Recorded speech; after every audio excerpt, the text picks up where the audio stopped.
શ્યામ કુમારના નમસ્કાર. આજના વિડીયોમાં આપનું સ્વાગત છે. તો ચાલો દરરોજની જેમ આજે પણ મેળવીએ ઉપયોગી જાણકારી, પણ ચેનલને સબસ્ક્રાઇબ કરવાનું ભૂલતા નહીં.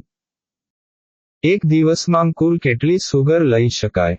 વર્લ્ડ હેલ્થ ઓર્ગેનાઇઝેશને ખૂબ જ સાયન્ટિફિક રીતે જણાવ્યું છે કે દિવસમાં તમામ પ્રકારની મીઠી વસ્તુઓ, જેમાં ફ્રૂટ જ્યુસ કન્સન્ટ્રેટ, મધ, સિરપ બધું જ સામેલ છે. આ બધી મીઠાશને ભેગી કરો તો એનર્જીના 10% કન્ઝ્યુમ કરવું જોઈએ.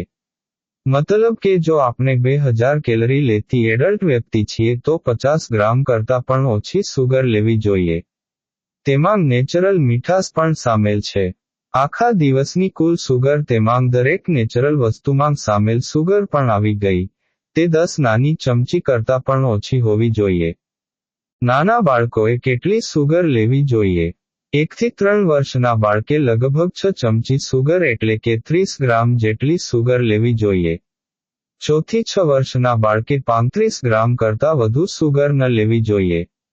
7થી 10 વર્ષના બાળકે 42 ગ્રામથી વધુ સુગર ન લેવી જોઈએ.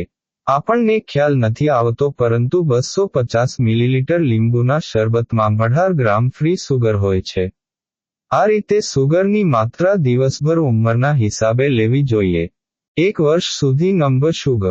સંશોધનો અને એક્સપર્ટ્સ કહે છે કે જીવનના પહેલા 1 વર્ષમાં બાળકોને સુગરની માત્રા સહેજ પણ ન આપવી જોઈએ. સુગર હેલ્થ માટે ખતરનાક. જે બાળકો કે એડલ્ટ એક્ટિવ પર્સન નથી અને વર્કઆઉટ, જોગિંગ, એક્સરસાઇઝથી દૂર રહે છે, તો એવા લોકોએ કોઈ પણ પ્રકારની મીઠાશથી દૂર રહેવું જોઈએ. ઇનેક્ટિવ લોકોએ સુગર બિલકુલ ન લેવી જોઈએ.